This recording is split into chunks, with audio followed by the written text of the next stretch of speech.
Welcome to the Cloud Security Podcast by Google. Thanks for joining us today. Your hosts here, as ever, are myself, Tim Peacock, the Senior PM for Threat Detection, now at Chronicle, and Anton Jivakin, a reformed analyst and senior staff in Google Cloud's Office of the CISO.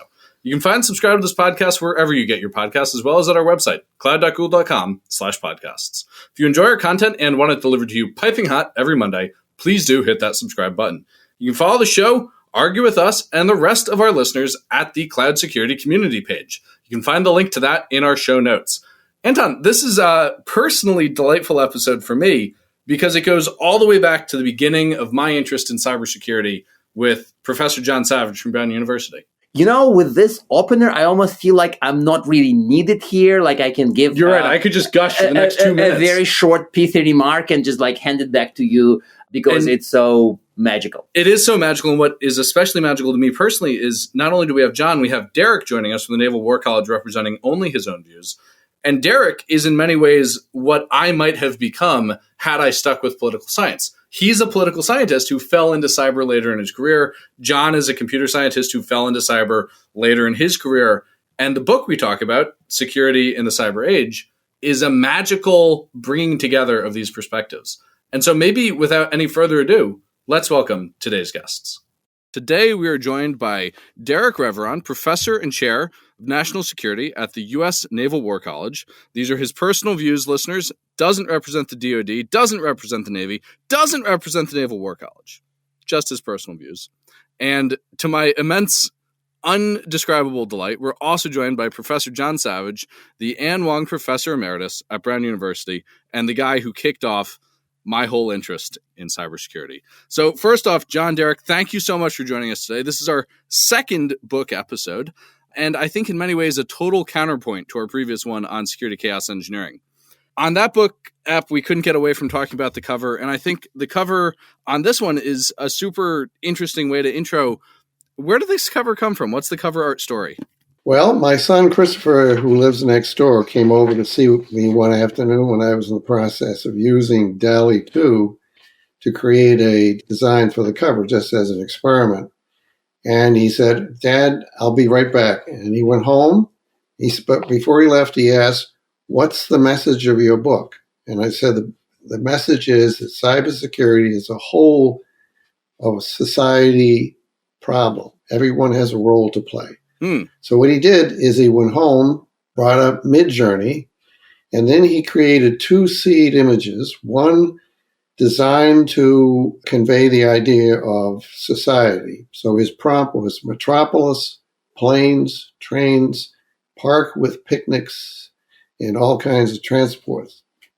And the second seed conveys the idea of complexity with the prompt underground scene, water, pipes, wires, computer cables, computer wires. And then he provided the prompt metropolis, above ground, Art Deco, vector. And what you see on the cover is the result. That's amazing. That is. It is amazing. So generative AI makes an appearance, of course, at the very first seconds of the episode. So we almost like have to ask you the questions focused on applicability of Gen AI to the domain of relations and war. And in the past episodes, we've had people who argued that it is just one more tool added to the tool stack. Somebody equated it with autocomplete on a phone. After all, it's also ML-based. That might have been me. Probably Tim, yes. And there are also people who clearly highlight Gen AI as a harbinger of, AGI or bigger things to come. So in your impression, is generative AI going to be a game changer in international relations and war, or is it just another tool for a stack? No, it's a great question. And if John and I are completely honest, so we worked on the book for about 5 years. I think from the very first email that I sent him, "Do you want to write a book?" to the time the book came out a couple weeks ago. And in the original outline, we did not have an AI chapter. And John kind of raised it probably about 2 years ago. It was about a year before everybody started talking about ChatGPT. So even though, right, I appreciate the intro, my personal views, certainly I think as people think about AI, as a tool, I think that's true. And also as a game changer. I would say at this point, the fears of Skynet taking over the Defense Department, I'm not concerned about that yet. And I think partly culturally, the U.S. thinks centralized control, it's simply an anathema to our military philosophy. And I would also say it's the point of the internet of being decentralized. I will say the Defense Department, like every other organization, in the United States, has been trying to figure out how to use AI effectively. Even 3 weeks ago on November 2nd, the Defense Department released a new AI adoption strategy. It has been building on previous work over the last 5 years or more. And DoD says we've been using AI for about 60 years in different systems. To be practical, I started to think about what would it look like, and sort of steal a little bit from how drone technology, it's often defined as drones are effective in the dull, the dangerous, the dirty. I'm going to add the dollars. And so the dull, AI is really helpful with computer vision. The United States collects terabytes of geospatial imagery constantly. And without AI, it's human beings, staring at it to find what we're looking for. So that's the dull, a great application that I think works. The dangerous, the U.S. characterizes its relationship with China and Russia in competition when the U.S. does its assessment of China, and it's extremely dangerous. China has been building up its coast with anti-ship missiles as well as its Navy, world's largest now. And so on the AI front, the Defense Department is developing this concept of the loyal wingman, where you would have a piloted aircraft but also have AI-controlled aircraft that can go into the dangerous zone to maybe attract, to figure out where those missiles are going to come from, protect the human being. The dirty AI-enabled robots, of course, to go into contaminated areas. And then finally, the dollars. The Defense Department is a large organization. It spends annually somewhere $850 to $900 billion a year. That's so much money. That's an incredible amount of money. It's a lot of money. It hasn't been able to pass an audit. And so it has been looking to AI like other businesses. Just how do we become more efficient in terms of our back office processing? Not glamorous like a loyal wingman program, probably more important because, tax dollars are precious and we all want to be good stewards of the taxpayer. Okay, I want to pick at this just a little bit more because you have a whole subsection in the book in chapter 9 about lethal autonomous weapons. And I think that is like genie right in the neck of the bottle. We're seeing it a little bit in the battlefields of Ukraine. Where are we at with that? And is that too late to put the stopper in the bottle?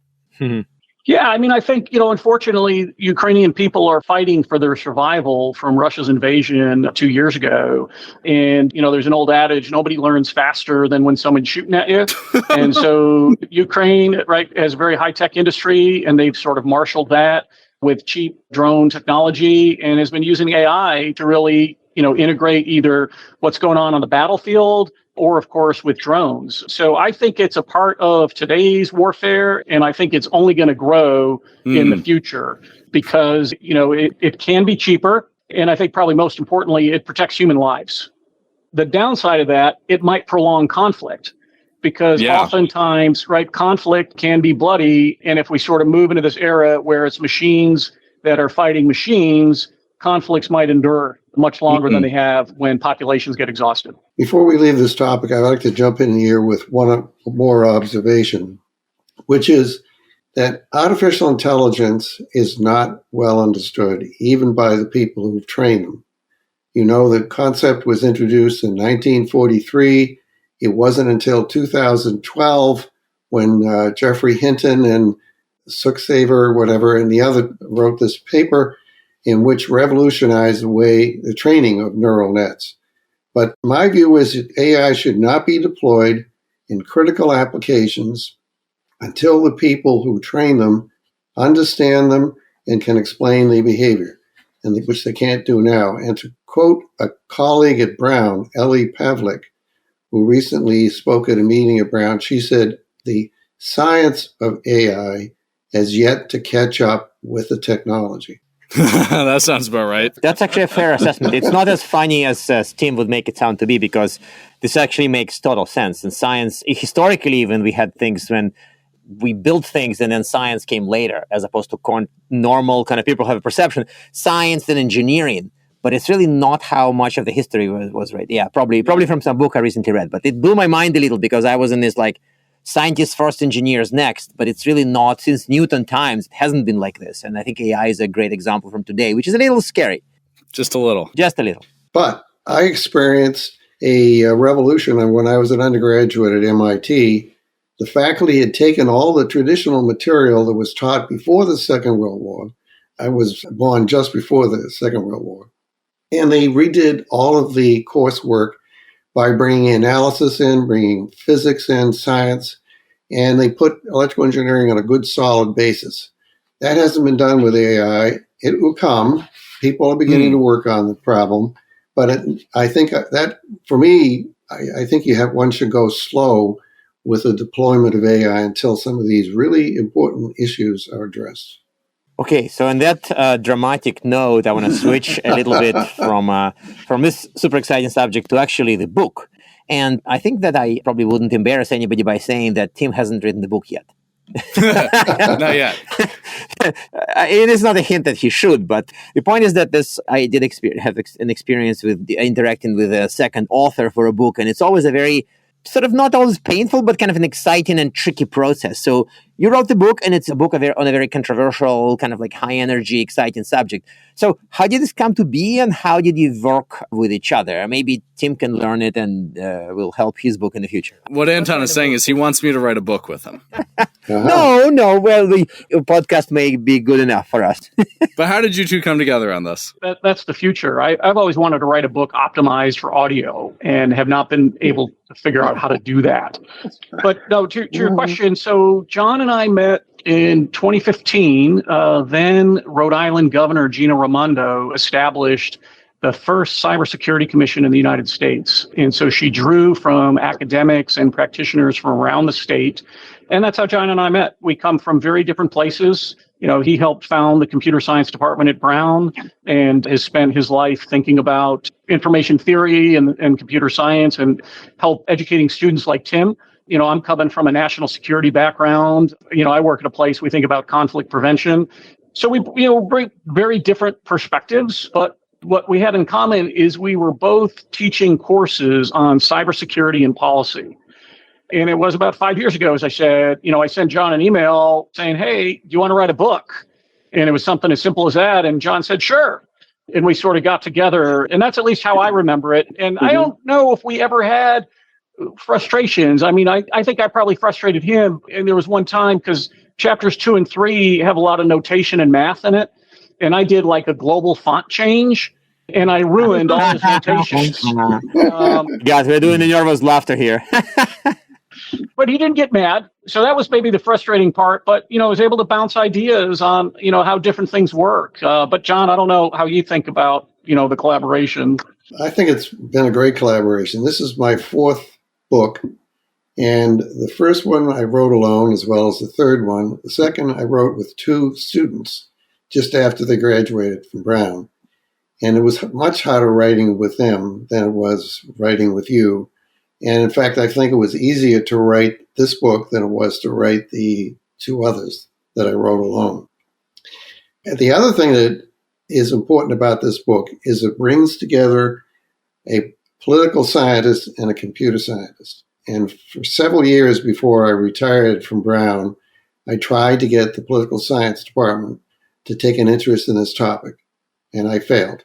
And then I went to a friend who served on an important committee with me from economics, who subsequently became the dean of the faculty, and I proposed that he get involved. Because economics plays an important role in this subject, political science does as well, computer science, strategy. It's a topic that's so very broad, but it is, I think, representative of what happens when new technology emerges. I recall learning from someone who gave a talk in the early days of cybersecurity who said that the city of New York was excited by the advent of the automobile around 1900 because they had a terrible pollution problem. And this was horse manure.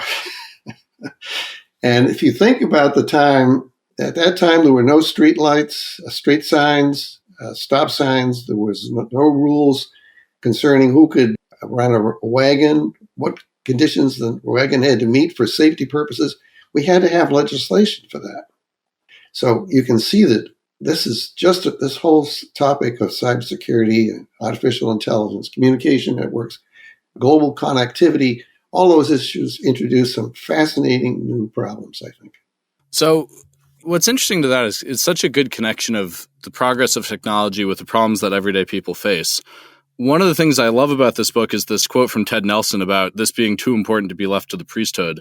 And I can't believe he said that in 1974, like the foresight in that quote. Aside from the book and aside from the courses you teach, how do we make this more accessible to the people that it impacts every day, which is to say everybody? Yeah, I think I probably found that quote and I liked it because of the timing, but it reminded me of the French statesman, Georges Clemenceau, who once said, war is too important to be left to the generals. And the idea is what happens is when we get a new field, the experts come to dominate. We create our own vocabularies, our own circles, our own bubbles, and we don't break from them. And so maybe the point, right? So tech changed a lot since 1974 when he had this idea. Human nature hasn't. And so I think what Nelson believed, and we certainly still believe, is everyone should be able to understand computing. That problem has gotten really hard since 1974. But the point is, I think it is up to the experts, and sort of, again, what motivated us to write this book is to write it in a way that, we're college professors, so write students first to help them. But I think an average person could pick up the book and then learn, from the beginning on what the challenges are. Because I think our big takeaway, from working together is it's a team sport, as we start thinking about these issues, that we can't simply silo off a group of experts to kind of develop these ideas, because cyber is everything, right? AI is everywhere now. And we can't just leave it to a few people to kind of explain it or understand it or sort of just wave the hand and say, trust us. On the note of writing for college students, I think there's only one place in the book where I wished I had a better background in set theory to understand what I think John was trying to say there. Yeah. That brings back memories, not always pleasant ones, so switch subjects. On that point, let me say that I have learned by teaching and trying to bring material that was originally at the graduate level down to the undergraduate level, that it's very challenging to boil down and recast knowledge that you've acquired that's needed by people who are not experts, but it can be done. And you just have to keep working at it. It's kind of like the maybe apocryphal quote about writing a shorter letter if you had more time. It really does take time to simplify these things. It does, indeed. Exactly. So I want to switch subjects, not because I want to avoid words like set theory. He wants to get away from set theory. I want to. Okay, brain. Fine. I want to get away from set theory because it brings back my grad school memories that are sometimes triggering to an extent and all that. So it's the Cloud Security Podcast. It's a Cloud Security Podcast. Thanks for the reminder. So we wanted to touch the connection of cloud to security in this cyber age, potentially cyber warfare, things of that sort. So I guess one can hypothesize that certain things became easier, certain things became harder. There's data sovereignty. There's kind of like people went to cloud and then they want to build little clouds in different places. So what's your assessment of shift to cloud and how does it impact security in the cyber age from your point of view? We ended up writing a chapter about this, and I would say it was one of the hardest to conceptualize. Because on the one side, right, is living in the United States where we sort of have, right, great connectivity, data moves freely, efficiently. The idea of what does sovereignty in cyberspace look like became really hard. And then once I started to think about it, it was really about regulation, because we can see around the world data localization laws, focus on supply chain and things like that. But once we started writing it, it became my favorite because it sort of illustrates, I think, a real nice geopolitical tension from my perspective. So you have the U.S., that has an internet freedom agenda. And of course, U.S.-based tech companies, they're global. But on the other hand, you have governments around the world pushing back against that as sovereignty violations. And the two kind of run into the problem because all of a sudden, if you can't mega scale like U.S., right, or tech companies want to because of laws, it sort of undermines the whole business model. And so that sort of led to, how do we think about a little bit is who the internet is for and then who's responsible for cybersecurity. And to overly generalize, because I'm a political scientist and that's what we do, if we take a country like Russia, right, for example, the main mission, right, is to protect the state, the government. And who does that? The FSB, right, the Internal Intelligence Service. If we take an organization like the European Union, the law there is to protect individuals. Protect individuals from whom?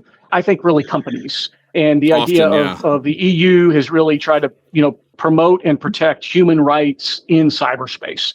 And then we look at the US, and it's largely a self-help system. Right? Google is required for securing Google. The famous hack, right? Sony in the US gets attacked by North Korea, and there's a bit of blaming the victim, of how bad their networks were. But at the same time, I sort of think it's unreasonable. Should US corporations be postured to protect themselves against foreign intelligence services? Right now, the answer is yes. But, there's a lot of debate in the United States. Should the U.S. government get more involved to help? But isn't that crazy, Derek? I was talking about this at an internal event a couple months ago. I was talking about exactly that question of cyber is the only place where companies have the onus of defending against states. It's not as if Google has to operate air superiority fighters or anti-missile defense systems.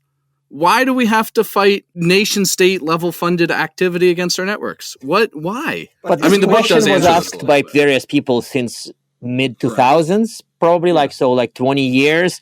And ultimately the answer is, sorry, buddy, you're buying air defense. Well, in cyber world. You're buying cyber air defense. Yeah, the answer is does this question sound illogical that you operate essentially equivalent air defense on your building? Yes, it's illogical. Sorry, you're installing it. That's where we live, right? We all accept it for granted. Yeah. In the book, we cite Rob Joyce, who used to be head of tailored access operations.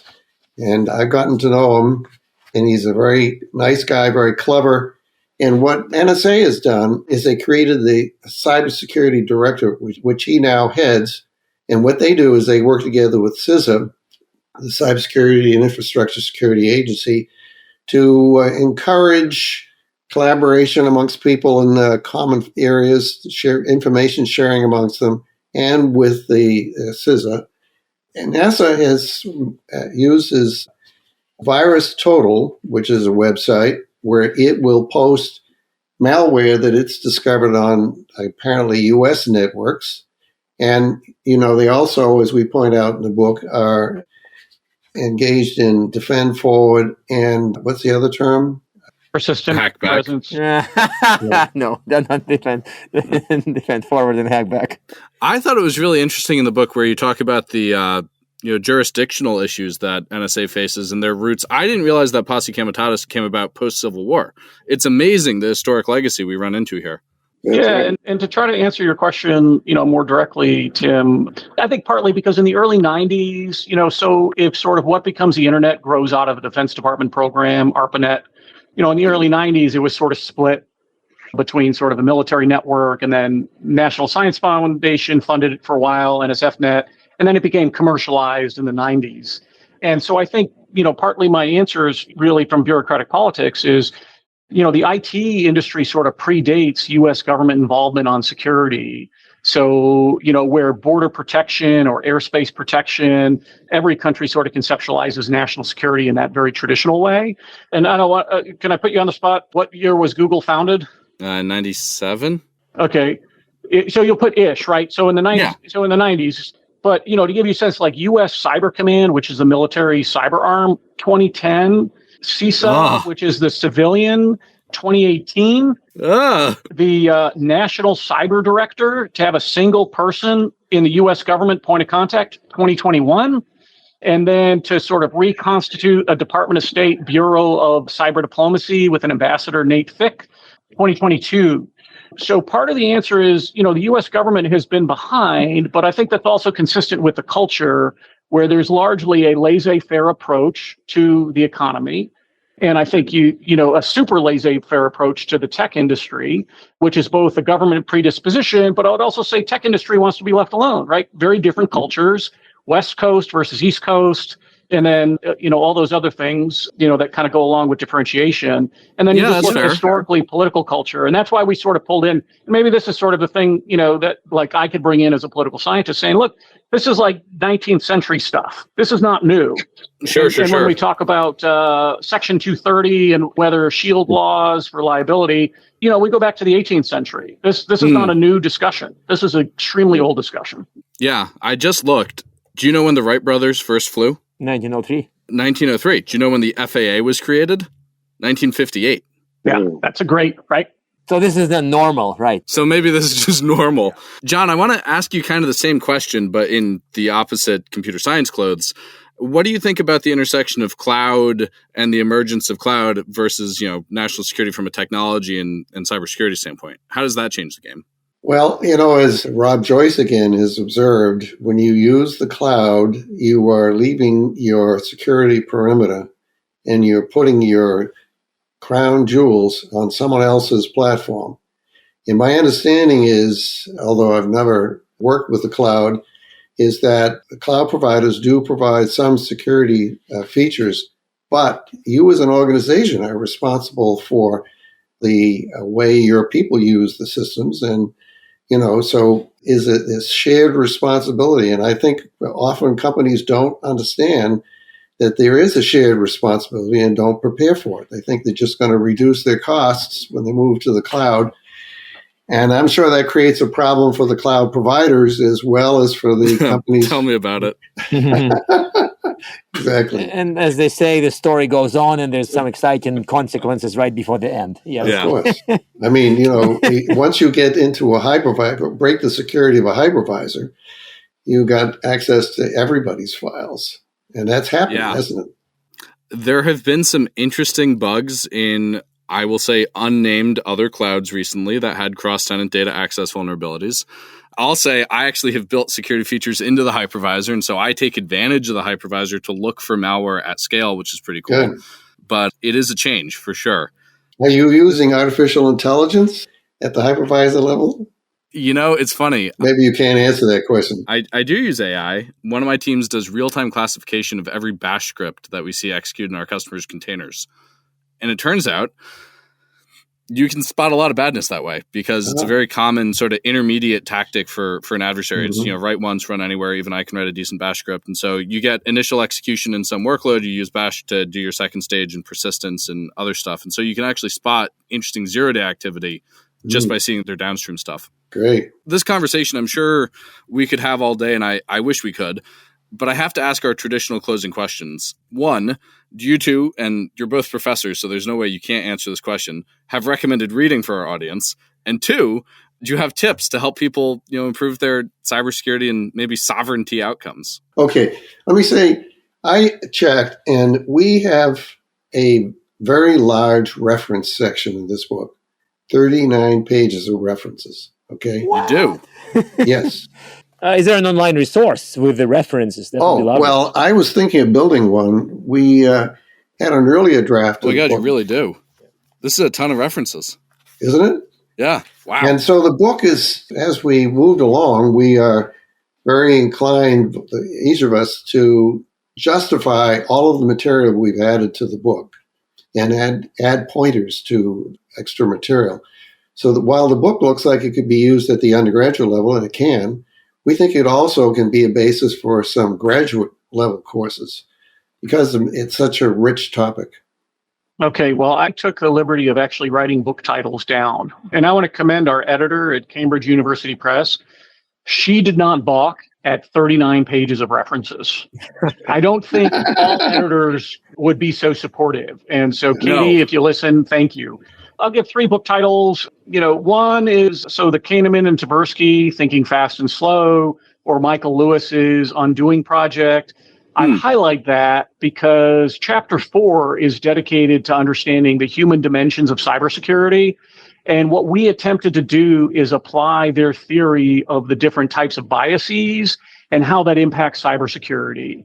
And so I think you can sort of use the examples that we have and then apply it organizationally to see how those work in your own organization.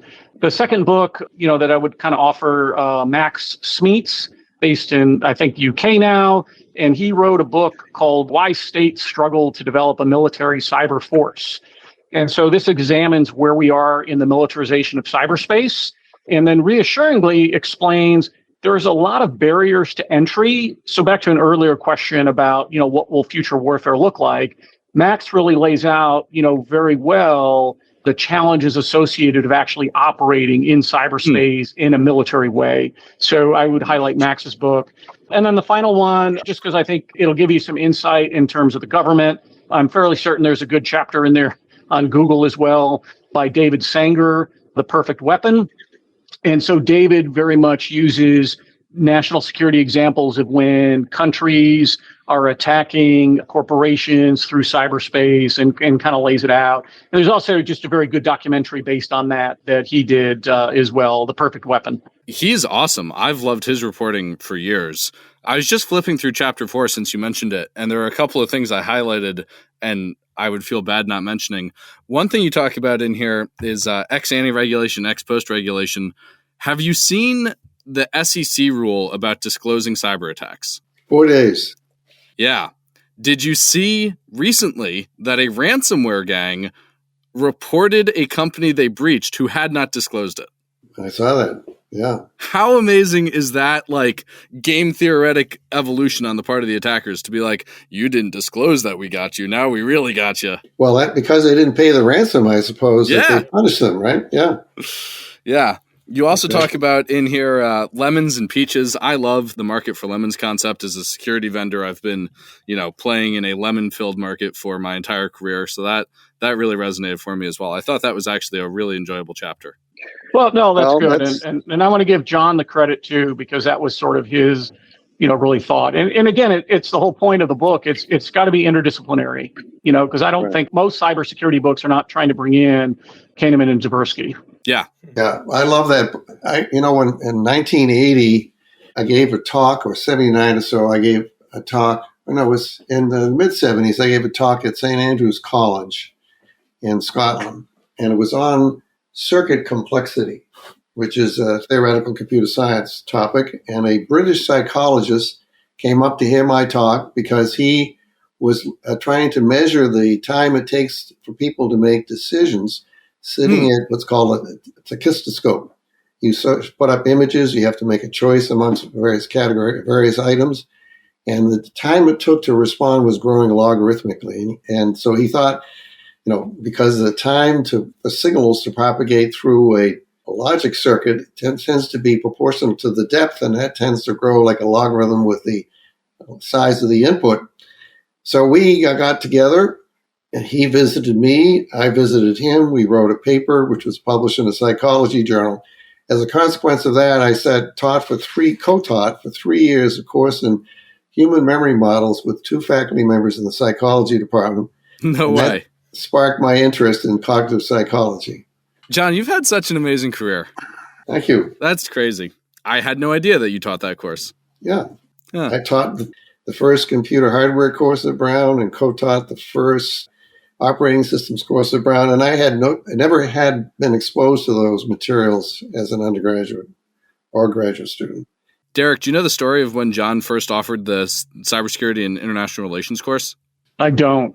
Oh, man. So he'd just gotten back from the State Department. He put it in the course catalog with this really obscure number in like the back of the catalog, right? The like weird class section of it.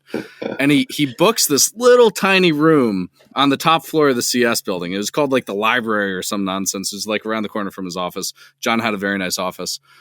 And I don't know, John, you must have expected like 8 of us to show up on that first day. There were That's exactly 40? The number I was anticipating. And 40 students turned up the first class.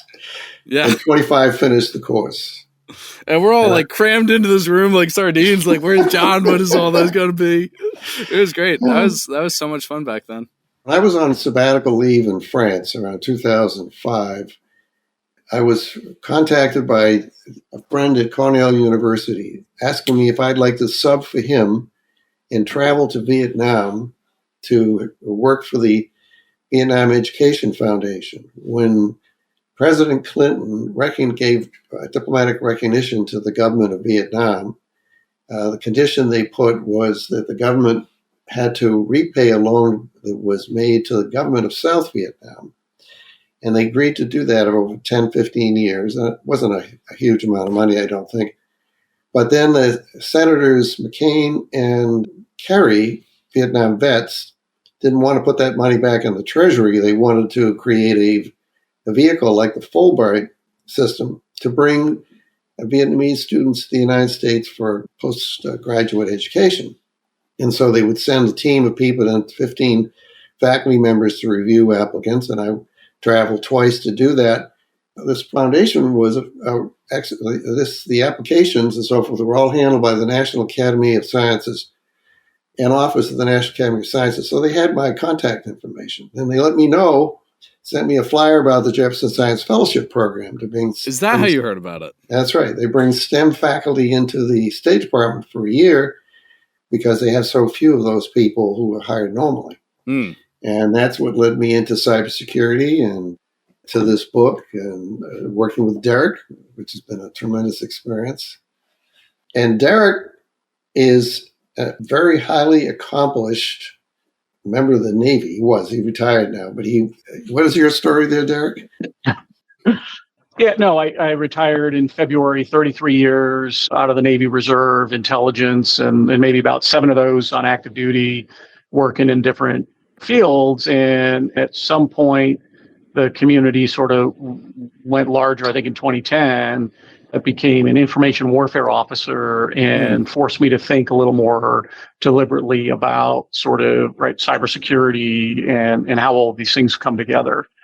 So yeah, no, it's been great, and certainly I've enjoyed working on this. I think from a teaching perspective, I teach a course at Harvard Extension on cybersecurity, and it has been always well attended, and I get a great global audience, and so that's really nice too. And that's where some of the inspiration for the book, or at least trying to work through some of the problems, comes in, because you get European perspectives on cybersecurity can Super be really different, right? Can be very different, and let alone Southeast Asian as well. And so I think it's really important to see how these things go. I love that, because we see the same thing in our listening stats. We have a very global audience for this. I was in Southeast Asia earlier this year, and people were coming up to me and telling me about how they listen to the show. And the one thing I hate about podcasting as a medium is that it doesn't translate super easily. But one thing I'm very excited about with AI is the possibility that it could translate more easily. And so I think there's a market actually out there for somebody to build a website where you can plug in a podcast and it will not only translate the content, but create a voice profile and then use that voice profile so that each of the speakers sounds like themselves. I think that's a business that somebody ought to build. It's coming. I've actually had to warn my parents, don't believe any phone calls that sound like me, because it's so easy to do voice copies these days. Well, my son who designed this cover said to me that we really, in our family, we need to have a passcode of some kind, so that if somebody calls up and say, I'm sick and you must send me $5,000, I lost my passport. Yeah. You can say to them, what's the password? Right. All right. Well, listen, Derek, John, thank you so much for joining us today. Thanks, guys. It was fun. And now we are at time. Thank you very much for listening and, of course, for subscribing. You can find this podcast at Google Podcasts, Apple Podcasts, Spotify, or wherever else you get your podcasts. Also, you can find us at our website, cloud.withgoogle.com/cloudsecurity/podcast. Please subscribe so that you don't miss episodes. You can follow us on Twitter, twitter.com/cloudsecpodcast. Your hosts are also on Twitter at Anton_Chuvakian and _Team Pico. Tweet at us, email us, argue with us, and if you like or hate what we hear, we can invite you to the next episode. See you on the next Cloud Security Podcast episode.